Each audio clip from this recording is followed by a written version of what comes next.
Hey y'all, it's your girl Key. What's up? This is Bree, y'all. We are back in the room. As always. So, Bree, how are you today?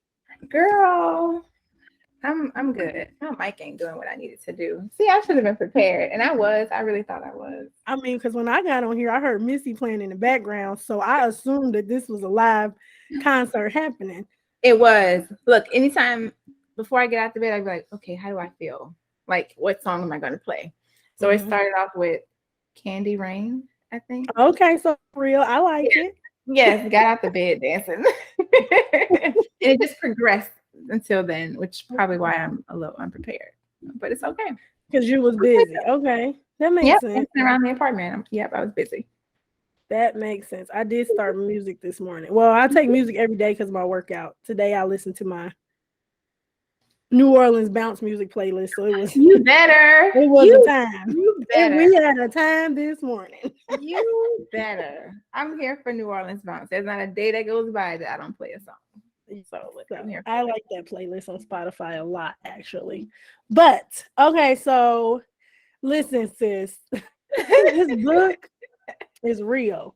And it's not today's episode is not really about the book per se, right? But I mean, I think it was provoked by the book. Yes, this book is serious. And listen here, Miss Octavia Rahim.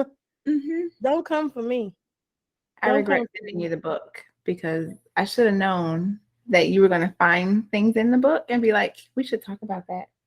Listen, and that it was the stuff that I don't even want to talk about. But listen, we are here to grow with the listeners, not just make them grow.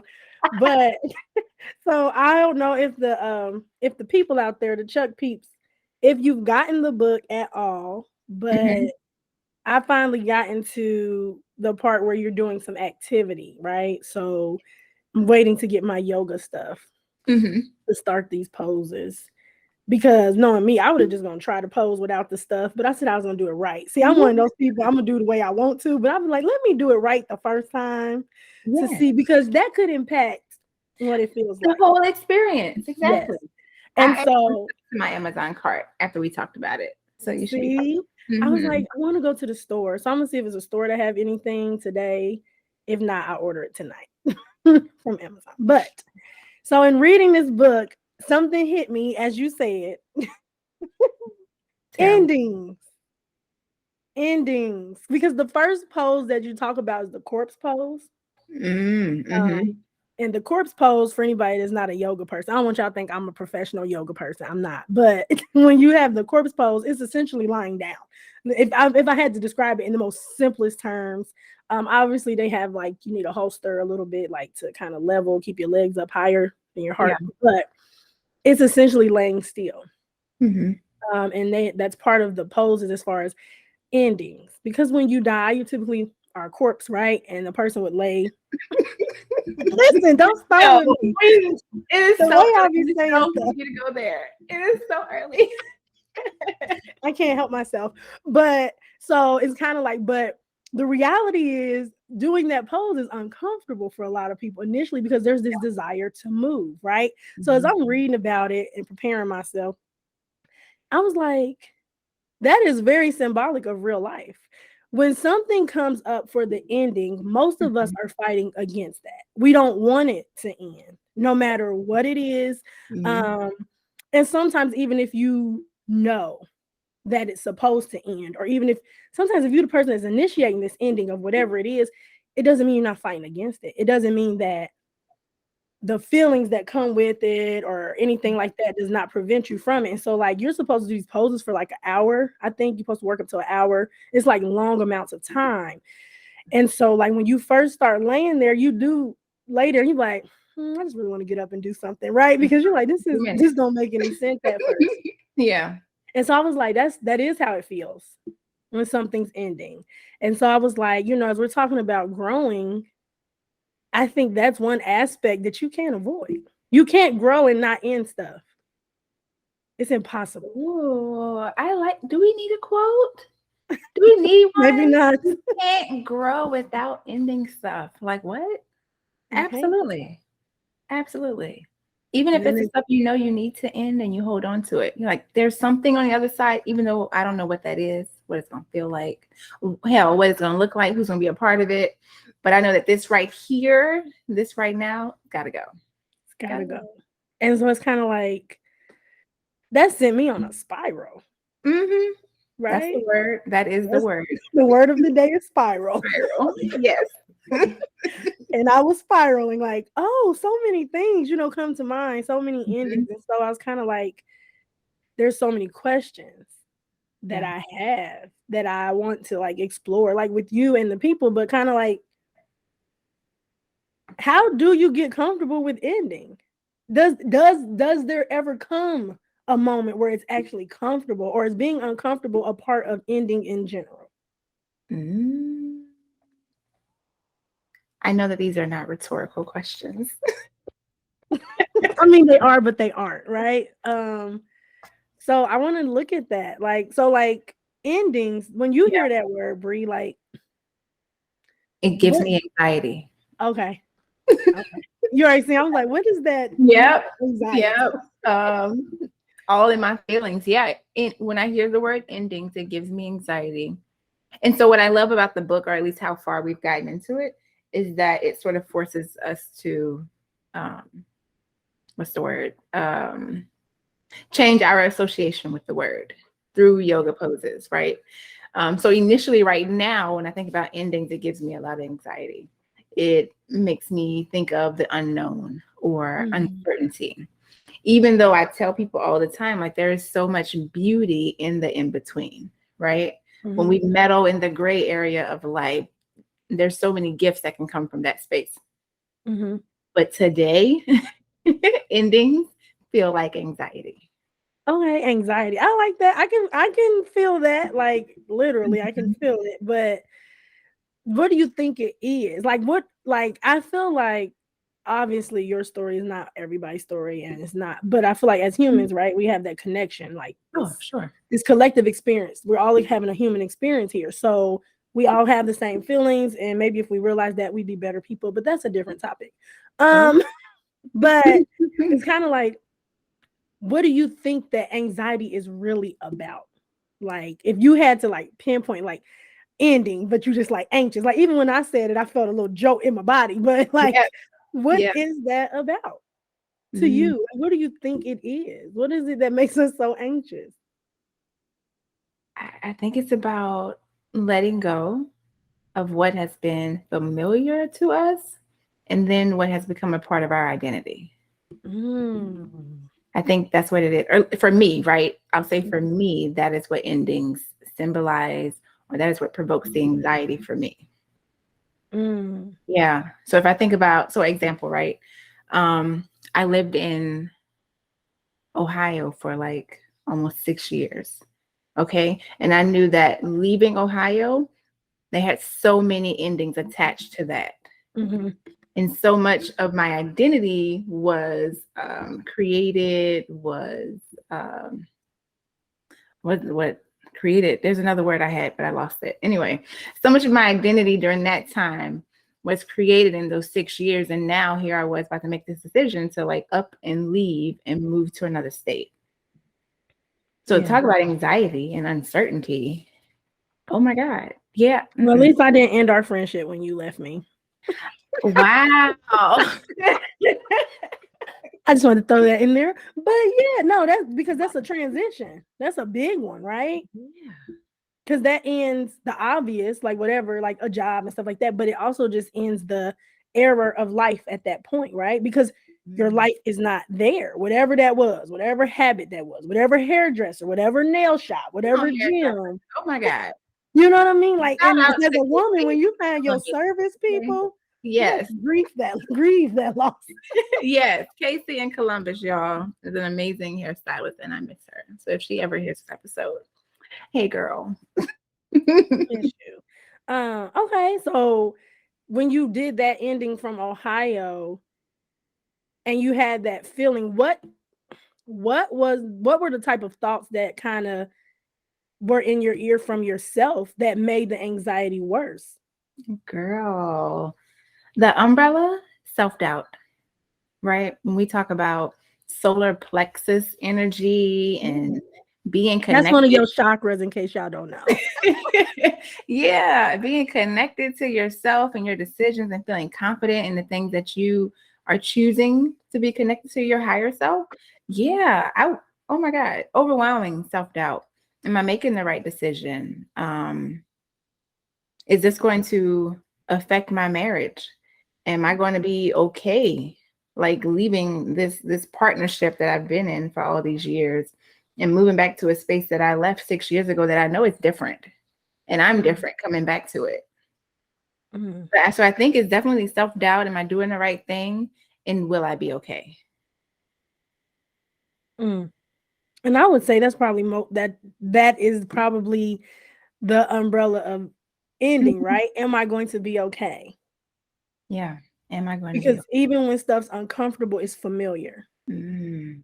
And so that came with that. It's easy to do. Yeah. Like I'd rather shift and bend and transition or transform for you because you need it, right? I would say you need me to show up in this way so that you can continue to be who you are. What? I know. Yes, somebody said something on today. I know. Oh, you said a word right there. You need me to transform myself so you can continue to show up as you. Yeah. And how dare I switch it up and do things differently because then the pieces no longer fit. No, because then that would invoke you'd have to change too, right? And so that comes with ending. So like I like to use scripts. And that's how I describe life to people. I say a lot of times you enter into this role with people, family, friends, jobs, and you have a script and you know your lines and you always say your lines and they always say theirs and somebody saying theirs puts you right into the script. So when you're trying to change, you mess up the script, right? And so people looking at you like, that ain't your line. You know, like, what are you doing? So I always say we can't change people. You can change yourself. So if I change my lines, that's going to throw you off anyway. So you only got two options. You gonna change scripts too, or you gonna go and put me out the movie and that's the end and there's no sequel? And if it is, it's a reboot, not a sequel, which means there's different characters. And I'm not one. Yeah. Picking up the same script. Yeah. Wow. And that's an ending, right? Like how many scripts do we have? What are the scripts in your life that need some ending? Whether that's at work, whether it's how you show up as a daughter or a son or a child, as a spouse, as a parent, as a friend. What's your script? And is it one that you like? That's what I would also say is a key to ending some things is realizing I don't want to play this role anymore. I like the script now. Yeah. Or the one that I'm writing. Hell, the one that I'm the author. The one that I am improvising along the way. every time. That response don't fit. Okay, I'm gonna rework the role out of the show. Yeah, but so that's like all of that is in that transitional phase of ending. But I do think there's a part of me that does like endings. Yes. I do. Let's right? have a sweet spot. Yes. Yeah. Because those are all endings aren't negative, right? Like some endings are like it's complete, like there's completion. And I think that that's the other part of ending is that some things have completed themselves, but we insist on rewatching it a million times instead of let's move on to the next thing. Sometimes you don't want it to end because it was so good. Yeah. And you're like, dang, that's over. And I know that there's room for a new beginning. And I know that there's room, but I like this. So why do I have to end? Yeah. And so the good part, so when you have a good ending, how do you push past it to even want to start something else instead of just kind of reliving that one a million times? I am a firm believer in if you have a good ending,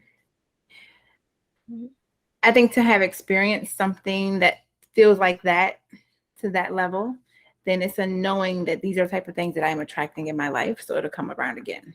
So you like, I'm gonna get another one. I'm gonna get exactly like be okay. real cocky with it. Like, oh, I had it once, it'll come around again. It's all good. Okay, that makes sense because I think of good endings like that have that catch-22. Like it's good, but you don't really want to. And like I think of even college. Like when I first went to college, I had a ball. Okay, first of all, undergrad, I had the time of my life, and I always tell people if I had to pick a time to go back and have to just live forever, it would be those 4 years. Because let me tell you, whoo, I had a ball, y'all. But and the reason I say that is because it used to feel like a peak, like there was no higher than that. And what I mean was, it was like the perfect space for a really long time.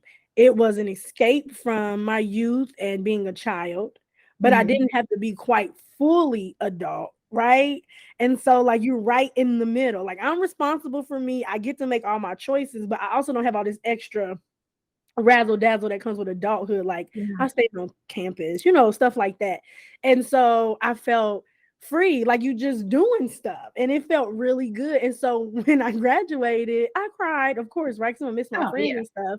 But it's like, no, it's like that moment of what the hell now? Like the obvious, yeah, you're gonna get a job or go to grad school, but it's kind of like everything after, I was still comparing to those feelings. And I think that is also what happens sometimes when things end good, is when you start something new, you could looking for the familiar feeling. But what's wrong with that though? Nothing, except I think for me, now is different. But initially, I think that it prevented me from fully experiencing the new beginning because I was looking for that feeling. But that feeling came from 4 years of it, right? So it's like I'm 2 months in, like, what is this? I don't like this. This don't feel nothing like I felt those last 4 years. And so I think when you're looking for, it's people who are addicts, when you're looking for that same high, that's why you keep using more and more, because that high, you never get that high again like you did the first time. So that's kind of what it was. It held me back a little bit because I'm like, I feel depressed now. Yeah, like this is whack. Is this what life is? This is it? Was that the best part? And there's no more good after? Yeah. After that. So that's kind of what I mean. So sometimes even when it's a good ending, it can haunt you. All hauntings are not unpleasant. Like it haunts you. True. Like, true. I wish I could go back. Not now though. I don't want to go back. But I think even through that, it can keep you. It can. I don't want to say comfort. Yeah, it can comfort you along the way. It can. I hope it comforts people. I hope it comforts people. Because it took me a long time. It took me a really long time to get past that. Because the transition is not always easy either. So even if you had a clean ending, even if you have a determined beginning of what's next, I think the in between has its own ups and downs. And I think that's another reason it makes it difficult, because if you've come out of any ending, you kind of just want some peace. But nobody said that the in between was peaceful. We just said you in between something new and something that has ended. But that in between can be just as rocky as anything else you've been through, which is disheartening sometimes. Yeah. In the book, Octavia says, I forget, she uses this really fancy word for describing the in-between. Yeah. Oh, look. I think it starts with an L, maybe. Is it in the first chapter or in the intro? In the introduction. Why do I mention things on here? Not limbo, obviously. No, not limbo. I mean, limbo is the middle. Limbo is the middle. Yes, limbo is. What? Liminal. Okay. I also lingered at that place in between, that liminal space, the point that is not an end or a beginning. It's the edge of both. Yeah. The edge of both. Like liminal space. Yes, being in a liminal space of the world that is ending and the world that is coming.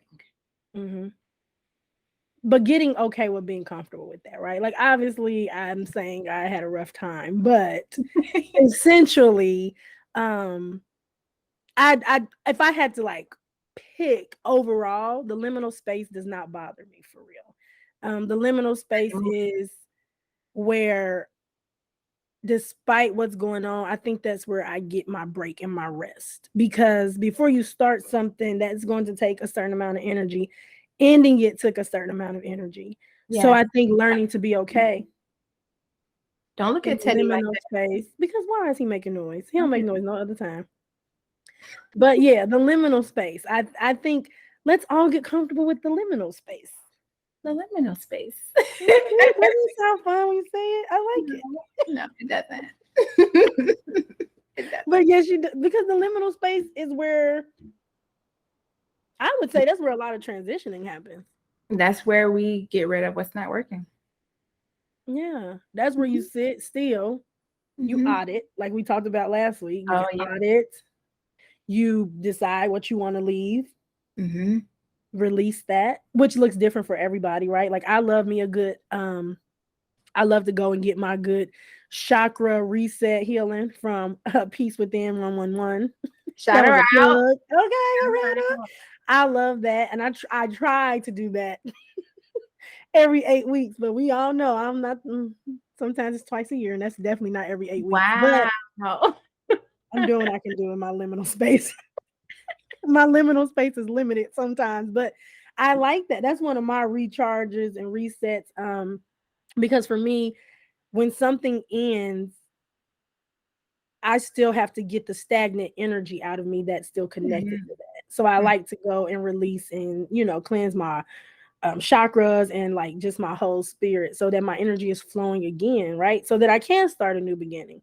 But I think having ways to transform and ways that tools that you use during your liminal space is very important. Yeah. What do you use? In my liminal space? Yeah. And in between?